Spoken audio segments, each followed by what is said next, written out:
जैसे देखिए एयरपोर्ट बेचा, रेलवे बेचा, LIC बेची और क्या कहते हैं भारत पेट्रोलियम बेचा, LPG बेचा, BSNL बेचा और अब बारी है देश के जितने बड़े हाईवे हैं उन सब को बेचने की। सबसे पहले किसके गुलाम थे? मुस्लिम के, मुस्लिम शासकों के। उसके बाद हम गुलाम हुए अंग्रेजों के। अब हम गुलाम हो रहे हैं इस देश में 2-3 उद्योगपतियों के। ये फैसला आपको करना है कि वास्तव में नरेंद्र मोदी की सरकार या भारतीय जनता पार्टी की सरकार इस देश के लिए काम कर रही है या चंद उद्योगपतियों के लिए काम कर रही है। ये फैसला सिर्फ आपको करना है। क्या इसे राष्ट्रभक्ति कहते हैं कि देश की एक एक संपत्ति को हम बेच दें? क्या आप कल्पना भी नहीं कर सकते हैं जितने कर्ज में भारत को डुबो दिया है सिर्फ 7 साल में। वैक्सीन पे आपकी फोटो, एयरपोर्ट पे आपकी फोटो, रेलवे स्टेशन पे आपकी फोटो, पेट्रोल पंप पे आपकी फोटो, रेलगाड़ी के टिकट पे आपकी फोटो। क्या देश की संपत्ति बेचने को ही राष्ट्रभक्ति कहते हैं? गरीब, मजदूर, किसान, किसी एक व्यक्ति का फायदा बता दो। 1-1 लीटर के ऊपर 70-70 रुपए हम लोग टैक्स देते हैं, उसके बाद भी देश कंगाल है।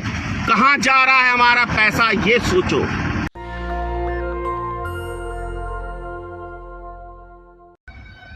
जय माता की मित्रों, मैं धनेश्वर महतो।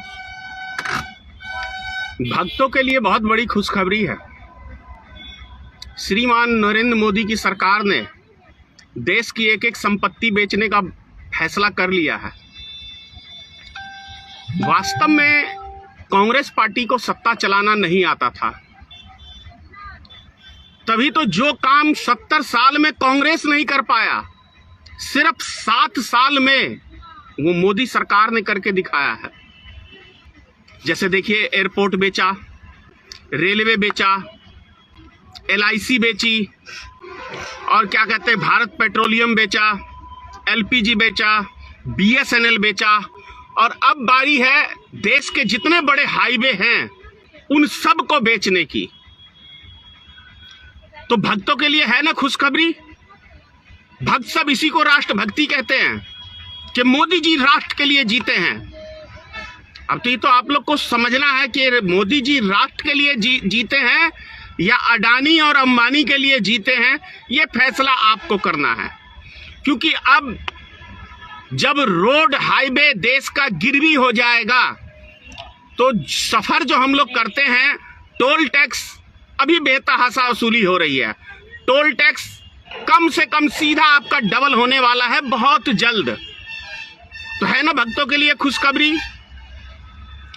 कितने शानदार तरीके से भक्तों को हिंदू मुसलमान में उलझा के और पूरे भारत की एक एक संपत्ति बेच दिया बड़े आसानी से, बड़े चालबाजी के साथ। तो समझ सकते हैं कि हम लोग देश का विकास या देश का विनाश, ये भी जनता को ही तय करना है कि मोदी ने देश का विकास किया है, मोदी देश के लिए जीता है या इस देश के चंद उद्योगपतियों के लिए जीता है। ये फैसला आपको करना है। अब क्या कहोगे भक्तों कि अब हम उद्योग, पहले हम सबसे पहले किसके गुलाम थे? मुस्लिम के, मुस्लिम शासकों के। उसके बाद हम गुलाम हुए अंग्रेजों के। अब हम गुलाम हो रहे हैं इस देश में 2-3 उद्योगपतियों के, क्योंकि पूरे देश का जो भी सरकारी संपत्ति थी जिसके ऊपर हम गौरव महसूस करते थे, वो एक एक संपत्ति यूं कहें कि कांग्रेस पार्टी ने 70 साल में उनको बनाया। लेकिन कांग्रेस के लोग बेवकूफ थे, ये हिंदू मुसलमान करना नहीं जानते थे और बड़े आसानी से देखिए, कितनी चालाकी से देखिए, आपको राष्ट्रभक्ति के नाम पे कितना बड़ा मूर्ख बनाया गया है। ये आप स्वयं फैसला कर सकते हैं, मैं नहीं बोलूंगा। आज ये फैसला आपको करना है कि वास्तव में नरेंद्र मोदी की सरकार या भारतीय जनता पार्टी की सरकार इस देश के लिए काम कर रही है या चंद उद्योगपतियों के लिए काम कर रही है, ये फैसला सिर्फ आपको करना है। अब समझ में आना चाहिए आपको कि देश का किसान आंदोलन क्यों कर रहा है।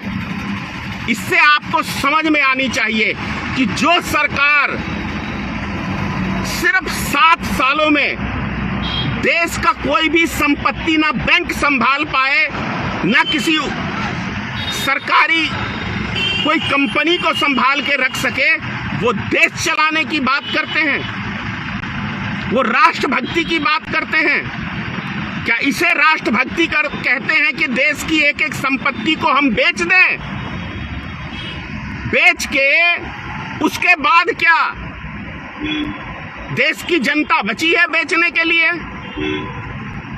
भक्तों, उसमें आपकी भी बारी आएगी। ऐसा नहीं है कि आपकी बारी नहीं आएगी। हो सकता है मोदी कहीं आपको भी बेचने का काम चुपचाप ना कर दे। अब वैसे भी इतना वर्ल्ड बैंक से कर्जा ले लिया है भारत सरकार ने, मोदी सरकार ने, कि आप कल्पना भी नहीं कर सकते हैं जितने कर्ज में भारत को डुबो दिया है सिर्फ 7 साल में। ये कहावत थी ना, एक बहुत पुरानी कहावत है, नाचने ना आए तो आंगन टेढ़ा, देश चलाना ना आए तो नेहरू बर्बाद किया, राजीव गांधी बर्बाद किया, इंदिरा गांधी ने बर्बाद किया। तो आज जो नरेंद्र मोदी की टीम पूरे देश की संपत्ति को एक एक करके बेच रही है, वो क्या नरेंद्र मोदी के पिताजी ने बनाया था? वो कांग्रेस पार्टी ने बनाया था, नेहरू ने बनाया था, लाल बहादुर शास्त्री ने बनाया था, इंदिरा गांधी ने बनाया था। और जिसे हम आधुनिक टेक्नोलॉजी का नाम देते हैं ना, कंप्यूटर का, वो राजीव गांधी देश के अंदर लाया था, जिस पे हम लोग आज नाज करते हैं। तो ऐसा कौन सा एक काम सिर्फ कोई मुझे भक्त ये बता दे कि मोदी जी ने ये काम किया और भारत की जनता को इससे ये लाभ हुआ। 2 चीजें आपको मैं गिनवाता हूं। प्रधानमंत्री आवास, जिसका नाम इंदिरा गांधी आवास था, इंदिरा आवास, कांग्रेस की देन। जिस 5 किलो अनाज के ऊपर, सड़े हुए अनाज के ऊपर अब मोदी जी अपना लेबल लगाते हैं, यानी अपने चेहरे को बोरे के ऊपर भी चिपका के 96 रुपए का राशन दे के 150 रुपए का एक झोला छपा के अपना चेहरा चमकाना चाहते हैं। उससे क्या जनता खुश हो रही है? सिर्फ देश का पैसा मोदी सरकार विज्ञापनों पे खर्च करके देश को कंगाल किया है। देश हमारा कंगाल नहीं था। मोदी जी वैक्सीन पे आपकी फोटो, एयरपोर्ट पे आपकी फोटो, रेलवे स्टेशन पे आपकी फोटो, पेट्रोल पंप पे आपकी फोटो, रेलगाड़ी के टिकट पे आपकी फोटो। अब तो ये हाल हो गया है कि राशन के थैली के ऊपर भी आपकी फोटो। टीवी चैनल खोलो तो मोदी की फोटो देखो, अखबार पढ़ो तो मोदी की फोटो देखो। क्या ऐसा काम कर दिया है मोदी ने? एक लाइन तो लिख दो कि भैया हमने बहुत बड़ा काम किया जो कांग्रेसी कभी नहीं कर पाए। 70 साल और सिर्फ 7 साल में हमने पूरे देश को बेच दिया, एक एक संपत्ति को देश की बेच दी। ये कहो तो बिल्कुल सटीक, बिल्कुल सही आपको मिलेगा। मैं भक्तों से पूछना चाहता हूं, बड़ी कमेंट करते हैं भक्त उल्टे सीधे। एक सीधे साधे प्रश्न का मेरा आज उत्तर दे दो कि भैया क्या देश की संपत्ति बेचने को ही राष्ट्रभक्ति कहते हैं? बस ये छोटा सा प्रश्न का उत्तर लिख के दो। गाली तो आप देते ही रहते हो, वो भी देना, कोई दिक्कत नहीं है। लेकिन मैं सिर्फ ये पूछना चाहता हूं, कल जिस रोड के ऊपर आप चलोगे उस रोड के ऊपर लिखा होगा मुकेश अंबानी और अडानी। क्या खुश हो इससे? किसका फायदा हुआ है मोदी सरकार के आने से? क्या इस देश की एक जनता का फायदा हुआ है? गरीब, मजदूर, किसान, किसी एक व्यक्ति का फायदा बता दो। फायदा यदि हुआ है तो जय शाह का अमित शाह के बेटे का फायदा हुआ है। फायदा यदि किसी को हुआ है तो मुकेश अंबानी को फायदा हुआ है। फायदा यदि किसी को हुआ है तो भेंगे बाबा रामदेव को फायदा हुआ है। फायदा यदि किसी को हुआ है तो अडानी को फायदा हुआ है। और यदि फायदा हुआ है तो इस देश में ब्लैक का पैसा जमा करने वाले व्यक्तियों का फायदा हुआ है, जो स्विस बैंक के अंदर 20,700 करोड़ रुपया एक साल में जमा हुआ है। तो आप समझ लो कि मोदी सरकार किसकी चौकीदारी कर रही है।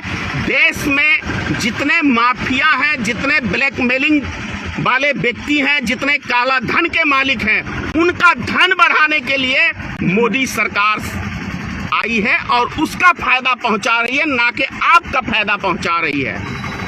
शायद यदि जितना टैक्स आज के टाइम में हम लोग दे रहे हैं, यदि मैं कहता हूं कि कांग्रेस इतना टैक्स वसूलती तो मैं दावे से कह सकता हूं कि अमेरिका जैसा देश भी पीछे हमारे हो जाता। लेकिन एक लीटर के ऊपर 70 रुपए हम लोग टैक्स देते हैं, उसके बाद भी देश कंगाल है। कहां जा रहा है हमारा पैसा, ये सोचो। ये सोचने का विषय है, बहुत गंभीर विषय है कि आखिर हम लोग इतना टैक्स देते हैं, ऐसा कौन सा एक वस्तु का मुझे कोई नाम बता दे जिसके ऊपर हम टैक्स नहीं देते हैं। 28% जीएसटी, दुनिया का सबसे बड़ा टैक्स वाला देश भारत है।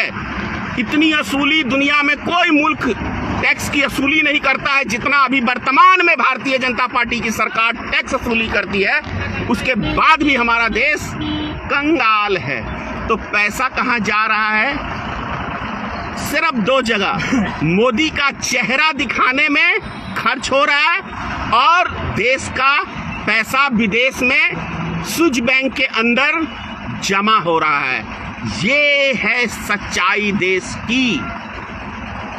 कितने आसान तरीके से हम लोग को गुमराह किया जा रहा है और देश हमारा बिक चुका है। जो बची खुची चीजें हैं वो भी बिक गई हैं। लगभग 1-2 महीने के अंदर एक संपत्ति बिक जाएगी और आप हिंदू मुसलमान में उलझे रहो। जय हिंद। नेशनल दस्तक की आपसे गुजारिश है कि अगर इसको बचाना चाहते हैं तो नेशनल दस्तक को सब्सक्राइब करने के लिए रेड कलर के सब्सक्राइब बटन को दबाएं, फिर बेल आइकन की घंटी दबाएं। नेशनल दस्तक को बचाने के लिए बहुत जरूरी है कि हर खबर को शेयर करें, लाइक करें, कमेंट जरूर करें।